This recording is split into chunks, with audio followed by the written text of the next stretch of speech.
السلام عليكم ورحمة الله وبركاته. أسعد الله أوقاتكم بكل خير. تفسير رؤية الجن في المنام.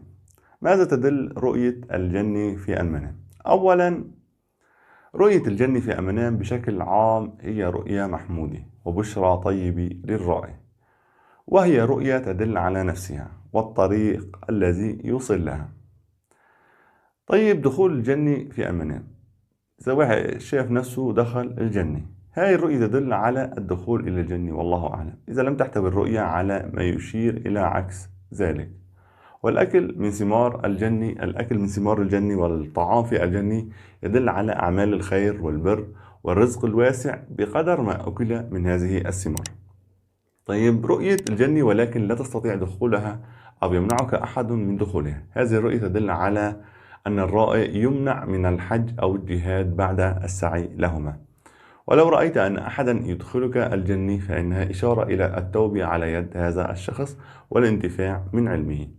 ولو أدخلك أحد الجنة وكان هذا الشخص سيء يدل على دنو أجلك. ومن دخل الجنة مبتسما فرؤيته إشارة إلى أنه من الأشخاص الذاكرين. ومن دخل الجنة وبيده سيف فتدل على الرؤية، هذه الرؤية تدل على الأمر بالمعروف والنهي عن المنكر، أي الرائي يأمر بالمعروف وينهى عن المنكر. ومن يرى أنه يدخل الجنة ويجالس أهلها تدل على أنه يكثر من الصلاة على النبي، اللهم صل على سيدنا محمد وعلى آله وصحبه أجمعين. ومن يرى أنه يطرد من الجنة تدل هذه الرؤية على صحبة السوء. أما رؤية ميت يبشرك بالجنة فتدل على الشهادة لقوله تعالى: ويستبشرون بالذين لم يلحقوا بهم من خلفهم ألا خوف عليهم ولا هم يحزنون.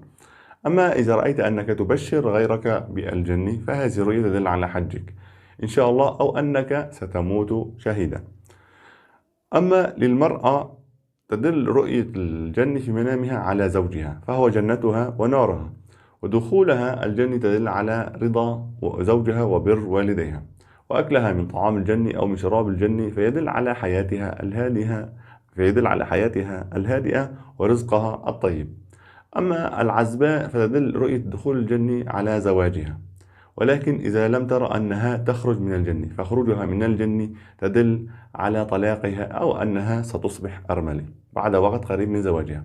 وللحامل فإن رؤية الجنة تدل على يسر ولادتها وذريتها الصالحة. إلى هنا نكون قد انتهينا من تفسير رؤية الجن في المنام. نتمنى أن نكون قد وفقنا فيما قدمناه لكم. لا تنسوا الإعجاب بالمقطع والاشتراك في القناة وتفعيل زر التنبيهات ليصلكم كل جديد، ومشاركة المقطع فالدال على الخير كفاعله. والسلام عليكم ورحمة الله وبركاته.